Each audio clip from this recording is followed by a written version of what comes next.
السلام علیکم ورحمۃ اللہ وبرکاتہ۔ سامعین کرام، آج آپ حضرات کی خدمت میں حضرت ام کلثوم رضی اللہ تعالی عنہا کا مختصر ذکر کروں گا، اس لیے اس ویڈیو کو پورا دیکھیں۔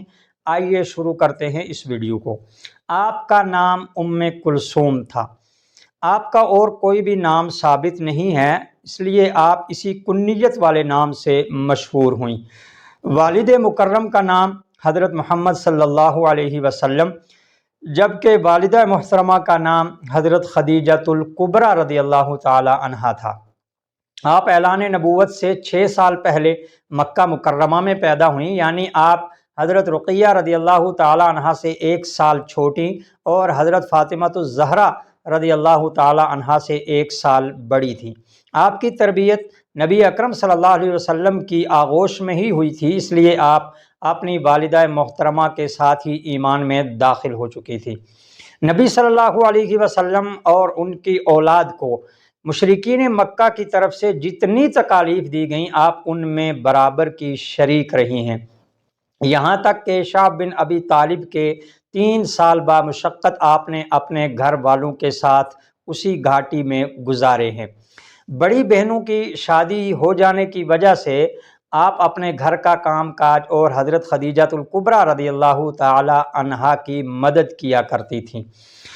جب مسلمانوں کو اللہ پاک نے شعب بن ابی طالب سے رہائی نصیب فرمائی ہے تو آخری ایام میں حضرت خدیجۃ الکبریٰ رضی اللہ تعالی عنہا کی طبیعت زیادہ خراب ہو چکی تھی، اس لیے حضرت خدیجۃ الکبریٰ حضرت ام کلثوم رضی اللہ تعالی عنہا کے کندھے کے سہارے سے گھاٹی سے باہر تشریف لائیں، اور باہر آنے کے بعد آپ کی طبیعت زیادہ خراب ہو گئی، یہاں تک کہ حضرت خدیجۃ الکبریٰ اپنی ضروریات زندگی بھی خود پورا نہیں کر سکتی تھیں، تو حضرت ام کلثوم ان کی مدد کیا کرتی تھیں اور تمام ضروریات زندگی کی اشیاء بھی انہیں مہیا کیا کرتی تھیں، یہاں تک کہ حضرت خدیجۃ الکبریٰ رضی اللہ تعالی عنہا کا آخری وقت آن پہنچا۔ آخری وقت میں حضرت خدیجۃ الکبریٰ رضی اللہ تعالی عنہا کے پاس حضرت ام کلثوم، حضرت فاطمہ الزہرا اور نبی اکرم صلی اللہ علیہ وسلم تشریف فرما تھے، اور حضرت خدیجۃ الکبریٰ کی وفات ہو گئی۔ عرب کے اس زمانے کے دستور کے مطابق آپ کا نکاح عتیبہ بن ابی لہب سے ہو گیا تھا۔ یاد رہے، حضرت رقیہ کا نکاح عتبہ بن ابی لہب سے ہوا تھا، اور ان کا عتیبہ، اس کے چھوٹے بھائی عتیبہ بن ابی لہب سے ہوا تھا۔ جب سورہ لہب نازل ہوئی تو ابو لہب اور اس کی بیوی ام جمیل نے اپنے بیٹوں سے کہا کہ آپ محمد صلی اللہ علیہ وسلم کی بیٹیوں کو طلاق دے دو۔ عتبہ نے تو خالی طلاق ہی دیا تھا، لیکن عتیبہ نے طلاق دینے کے ساتھ ساتھ نبی اکرم صلی اللہ علیہ وسلم کی شان اقدس میں شدید گستاخی بھی کی، یہاں تک کہ وہ نبی صلی اللہ علیہ وسلم کے اوپر حملہ آور ہوا اور آپ علیہ الصلاۃ والسلام کی قمیض مبارک بھی اس نے پھاڑ دی۔ نبی صلی اللہ علیہ وسلم کا دل بہت دکھی ہوا، اور آپ کی زبان سے یہ جملے نکلے کہ الہ العالمین اس پر کسی درندے کو مسلط کر دے۔ حضرت ابو طالب وہیں موجود تھے، حیران ہو گئے اور فرمانے لگے کہ اب تجھے میرے بھتیجے کی بد دعا سے کوئی نہیں بچا سکتا۔ بہرحال شام کے ایک قافلے میں اللہ پاک نے ایک درندہ عتیبہ پر مسلط کیا، اور اس درندے نے عتیبہ کو چیر پھاڑ کر اس کو ختم کیا۔ اس کے بعد نبی صلی اللہ علیہ وسلم نے جب مدینہ کی ہجرت کی، آپ مدینہ پہنچ چکے ہیں، تو آپ نے وہاں سے اپنے آزاد کردہ غلام ابو رافع اور اسامہ بن زید کو مکہ روانہ کیا کہ وہ ان کے اہل و عیال کو لے کر مدینہ پہنچ جائیں۔ چنانچہ ابو رافع اور اسامہ بن زید مکہ آئے، اور نبی صلی اللہ علیہ وسلم کے اہل و عیال میں یعنی حضرت ام کلثوم اور حضرت فاطمہ الزہرا اور ایک ام المومنین کو لے کر مدینہ پہنچ گئے، کیونکہ اس وقت گھر کے یہی 3 افراد تھے۔ مدینہ میں پہنچنے کے بعد آپ نے اپنی باقی ساری زندگی مدینہ منورہ میں ہی گزاری ہے۔ جب حضرت رقیہ رضی اللہ تعالی عنہا کا انتقال ہو گیا، حضرت عثمان غنی رضی اللہ تعالیٰ عنہ بہت دکھی ہوئے۔ ایک تو دکھ یہ تھا کہ ان کی نوجوان، خوبصورت اور خوب سیرت بیوی ان سے جدا ہو گئی، اور دوسرا اس سے بڑا غم ان کو یہ کھائے جا رہا تھا کہ میرا ایک تعلق، میری ایک رشتہ داری، قرابت داری نبی صلی اللہ علیہ وسلم سے جڑ گئی تھی، جو اب باقی نہیں رہی۔ وہ اکثر حضرت رقیہ رضی اللہ تعالی عنہا کی قبر مبارک پر جایا کرتے تھے۔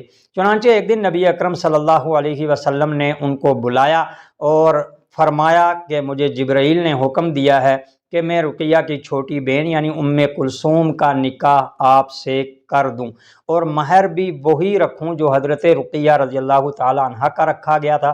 اس طرح آپ کا دوسرا نکاح حضرت عثمان بن عفان رضی اللہ تعالی عنہ سے ہو گیا۔